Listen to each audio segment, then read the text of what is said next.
Factor intensity reversal की हम जब भी बात करते हैं तो आप लोगों को क्या ध्यान में रखना है कि फैक्टर इंटेंसिटी रिवर्सल क्या बोलता है कि दोनों कंट्रीज क्या करेंगी, end up producing as well as exporting the same commodity. For example अगर हम बात करें एक्स कमोडिटी की और हम यहाँ पे बोलेंगे कि country A and country B दोनों अल्टीमेटली क्या करेगी, goes for the production of X commodity.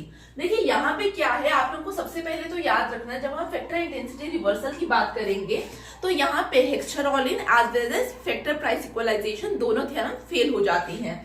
जैसे हेक्स्चरॉलिन में हम एज्यूम क्या करते हैं कि जो एक्स कमोडिटी है that is labour intensive in both the countries and Y is capital intensive in both the countries. But यहाँ पे एजम्पशन चेंज हो जाती है। यहाँ पे क्या है, X is labour intensive in country A but X is capital intensive in country B, likewise for Y commodity.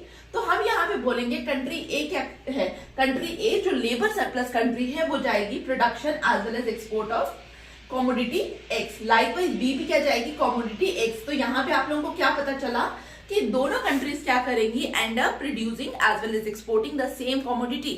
ठीक है, तो यहाँ पे लेकिन अगर हम एज्यूम करें फिर भी कि कंट्री ए जो है वो सोचती है कि मैं क्या करूं, मेरे को एक्सपोर्ट करना चाहिए एक्स कमोडिटी का, और कंट्री बी कहती है ठीक है मैं क्या करती हूँ, मैं वाई कमोडिटी को एक्सपोर्ट कर लेती हूँ।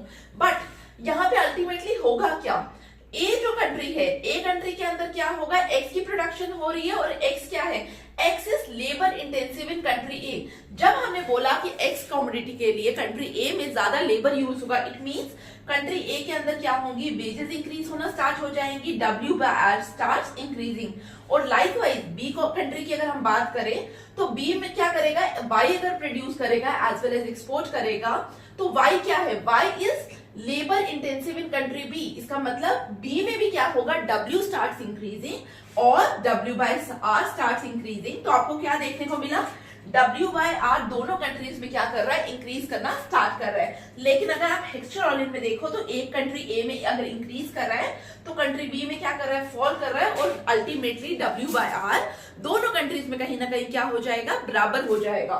लेकिन यहाँ पे क्या है, दोनों इंक्रीज कर रहे हैं, इसका मतलब क्या है, फैक्टर प्राइस इक्वलाइजेशन भी यहाँ पे फेल हुई और हेक्स्चरॉलिन थ्योरम भी यहाँ पे फेल होगी।